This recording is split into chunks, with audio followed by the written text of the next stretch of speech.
एक और विषय जो काफी संवेदनशील है मगर उस पर बहुत चर्चा नहीं होती है, वह है अनौपचारिक रिश्ते जो इस सुंदर उम्र में होते हैं, जिसमें हम हैं।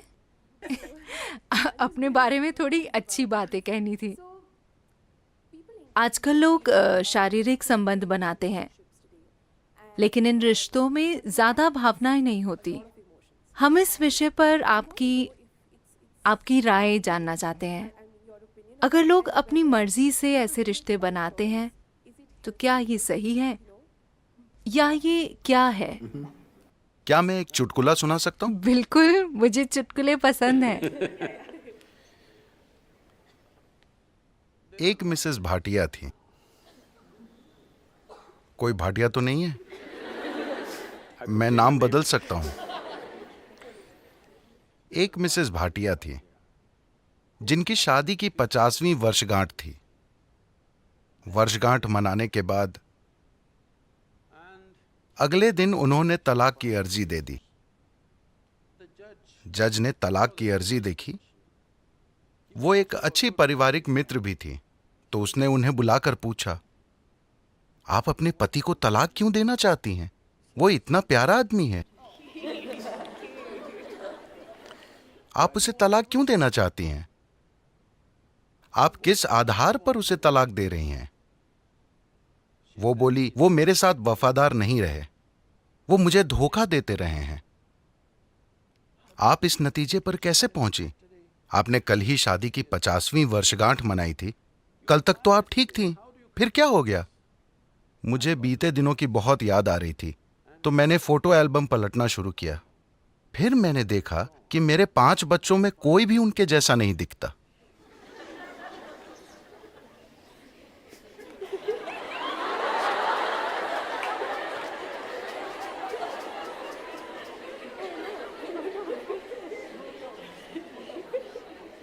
So, देखिए, अभी क्या आपको याद है कि 10 पीढ़ी पहले आपकी दादी की दादी की दादी कैसी दिखती थी? नहीं, मगर उनकी नाक अभी आपके चेहरे पर मौजूद है। आपके शरीर को याद है, हाँ या ना?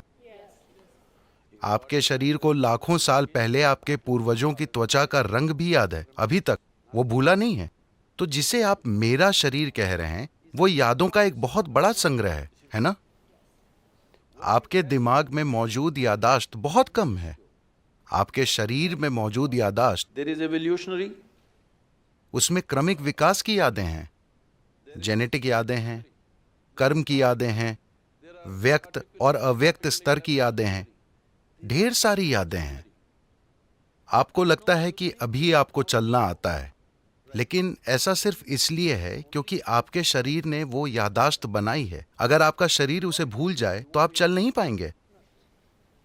so इतनी यादें, आप जो छोटी से छोटी चीज करते हैं, आप जानते हैं कि क्या खाना है क्या नहीं खाना है, उसे मुंह में डालना है कान में नहीं। ये सुनने में अजीब लगता है, लेकिन आप यादों के कारण ही जानते हैं। तो आपका शरीर ढेर सारी यादों का भंडार है और वो हर समय यादें इकट्ठी करते रहता है। अगर आप यहां से यहां तक चलें तो 50 अलग अलग तरह की हल्की महकें होंगी। हो सकता है कि आप उस पर ध्यान न दें, मगर शरीर उसे इकट्ठा भी करता है और पहचानता भी है। वो लगातार पहचानता रहता है, इसलिए आप जानते हैं कि सुगंध क्या है, दुर्गंध क्या है, ये इसकी गंध है। आप आवाज, गंध वगैरह के अलग अलग पहलुओं को पहचानते हैं, क्योंकि ये प्रक्रिया लगातार चलती रहती है। तो इस शारीरिक यादाश्त को इस संस्कृति में पारंपरिक तौर पर हम ऋणानुबंध कहते हैं। वो शारीरिक यादाश्त जो आप बनाते हैं। आप जागरूकता के साथ अपनी शारीरिक यादाश्त बना सकते हैं या बस ढेर सारी यादाश्त अंदर लेकर ढेर सारी शारीरिक उलझन से गुजर सकते हैं। तो जहां कहीं भी प्रभाव होता है, मुझे पता नहीं कि आपकी पीढ़ी में लोग अब भी ये चीजें जानते हैं या नहीं, मगर अब भी बैंगलोर में ऐसे लोग मिलेंगे जिन्हें अगर आप नमक देने की कोशिश करेंगे तो वे उसे नहीं लेंगे। वो कहेंगे वहां रख दीजिए।